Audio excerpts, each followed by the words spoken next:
गेल्या 10 दिवसात चौथ्यांदा इंधनाचे दर वाढलेले आहेत। पेट्रोलच्या दरात ₹2.61 तर डिझेलच्या दरामध्ये ₹2.17 वाढ झाली आहे।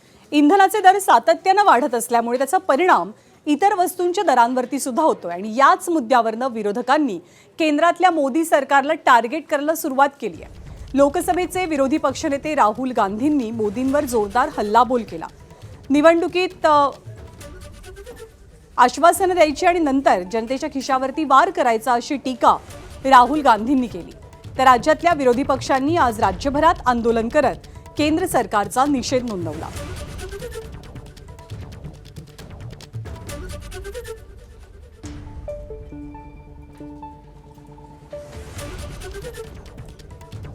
तर राहुल यांनी महागाई मॅन असं पंतप्रधान मोदींना संबोधलंय आणि पुन्हा एकदा हल्लाबोल केलाय। पेट्रोल डिझेलच्या किमती टप्प्याटप्प्यानं वाढवल्या जातात,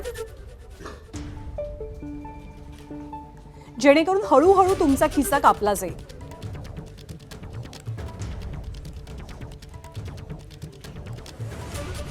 मी गेल्या अनेक महिन्यांपासून आर्थिक वादळाचे संकेत देत होतो असं राहुल गांधी म्हणतात। पण जेव्हा मोदीजी त्यांच्या नेहमीप्रमाणे सवयीप्रमाणे निवडणुकीमध्ये व्यस्त होते, निवडणुका संपताच पेट्रोल डिझेल 8 रुपयांनी महागल्याचं राहुल यांनी नमूद केलं आणि आता हे वाढतच राहणार असल्याचंही त्यांनी म्हटलंय। महागाई मॅन मोदींचं कामच काम आहे। निवडणुकांमध्ये आश्वासन आणि इतर वेळी जनतेच्या खिशावर वार अशी टीका राहुल यांनी या दरवाढीवरनं केली आहे।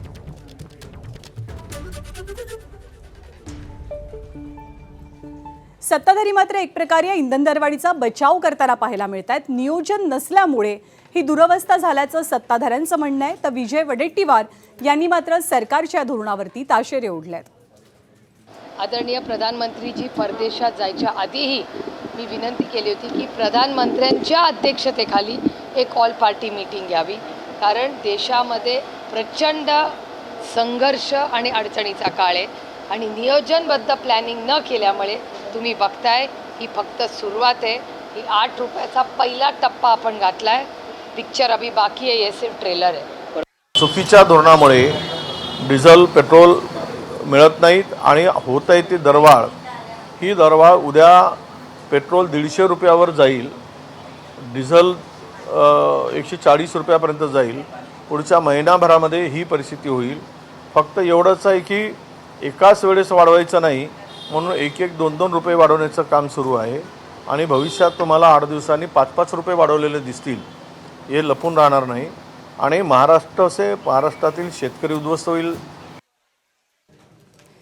आणि सध्या महाराष्ट्राची परिस्थिती अशी आहे की ग्रामीण भागामध्ये पेट्रोल डिझेलसाठी रांगा लावल्यात, पण सुदैवानं शहरी भागामध्ये अजूनही तितकी गर्दी पेट्रोल पंपांवर पाहायला मिळत नाही। पण आगामी काही दिवसात मुंबईत सुद्धा पेट्रोल डिझेलसाठी दंगे होतील अशी भीती जितेंद्र आव्हाडांनी बोलून दाखवली आहे।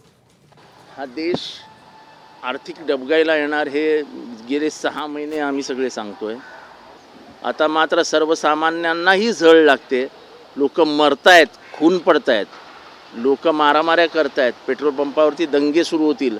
अजून 4 दिवस थांबा, मुंबईमध्ये सुद्धा दंगे सुरू होतील पेट्रोल पंपावरती।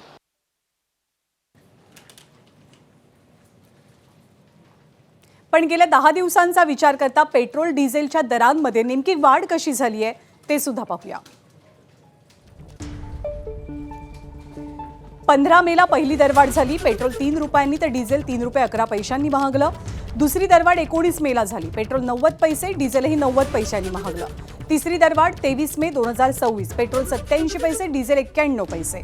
तर चौथी दरवाढ आज झाली आहे। पेट्रोल ₹2.61 तर डिझेल ₹2.71 महाग झालंय।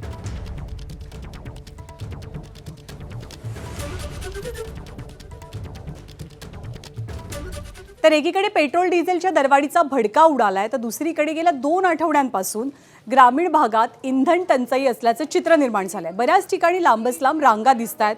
डिझेल मिळत नसल्यामुळे शेतकऱ्यांची झोप उडाली आहे। रात्रंदिवस पेट्रोल पंपांवरती शेतकरी कॅन घेऊन रांगेत उभे दिसतात।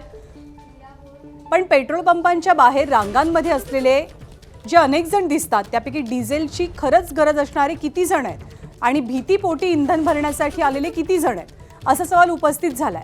इंधन संपेल किंवा इंधन दरवाढीच्या भीतीने बरेचसे जण अधिकचं इंधन घेतायत का हाही सवाल उपस्थित झालाय। त्यामुळे पेट्रोल पंपांवरती लवकर इंधन संपतंय आणि लोकांना जास्तीत जास्त वेळ रांगेत उभं राहावं लागतंय। त्यामुळे भीतीपोटी इंधन खरेदी करू नका, अतिरिक्त साठा करू नका असं आवाहन सरकारनं केलंय।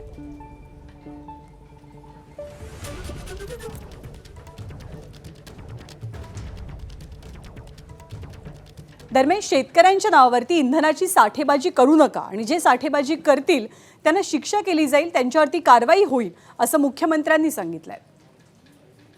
अनेक देशांनी पेट्रोल डिझेलची इमर्जन्सी घोषित केलेली आहे। काही ठिकाणी 2-2 दिवस लॉकडाऊन आहे। अशाही परिस्थितीत आपल्या इथे पेट्रोल डिझेल आपण देण्याचा प्रयत्न करतो। काही ठिकाणी निश्चितपणे मोठ्या प्रमाणात लोक जमा झाले, त्याच्यामुळे काही कायदा सुव्यवस्थेची परिस्थिती तयार झालेली आहे। विशेषतः या सीझनमध्ये आता शेतकरी देखील डबकीमध्ये डिझेलची मागणी करतात। साधारणपणे नॉर्मली आपण ती देत नाहीत, पण या सीझनमध्ये शेतकऱ्यांना आपण देत असतो। पण शेतकऱ्यांच्या नावाने कोणी दुसऱ्याने होर्डिंग करू नये या दृष्टीनं जिल्हा प्रशासन प्रयत्न करते आहे। त्याच्या वेगवेगळ्या उपाययोजना केलेल्या आहेत। आणि याच इंधन दरवाढीच्या विरोधामध्ये आज राज्यभरामध्ये ठिकठिकाणी आंदोलनं पाहायला मिळाली। पुण्यामध्ये आंदोलन झालं, ठाण्यामध्ये आंदोलन झालं। आम आदमी पक्षाच्या कार्यकर्त्यांनी चक्क बैलगाडीवरनं मोर्चा काढलेला आणि इंधन दरवाढीचा निषेध केला गेला। पुण्यात हे आंदोलन झालं तर हिंगोलीमध्ये काँग्रेसनं आंदोलन छेडलं। हिंगोली शहरातील इंदिरा गांधींच्या पुतळ्यासमोर काँग्रेस कार्यकर्त्यांनी भर उन्हात ठिय्या आंदोलन करत केंद्र आणि राज्य सरकारविरोधात घोषणाबाजी केली। तर अकोल्यात वंचित बहुजन आघाडीने एक अनोखा मोर्चा काढलेला। या मोर्चामध्ये बैलगाड्या, घोडे आणि गाढवांचा वापर करत सरकारचा निषेध नोंदवला गेला।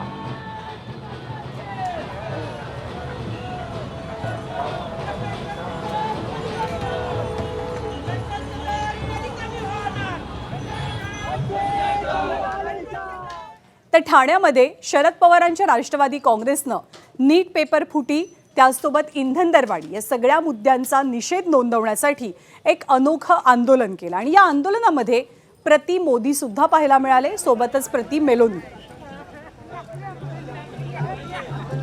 इटली दौऱ्यावरती असताना पंतप्रधान मोदींनी इटलीच्या पंतप्रधान मेलोनी यांना मेलडी चॉकलेट भेट दिलं होतं आणि याच मुद्द्यावरनं प्रतिकात्मक मोदी आणि मेलोनी या आंदोलनात सहभागी झाले होते।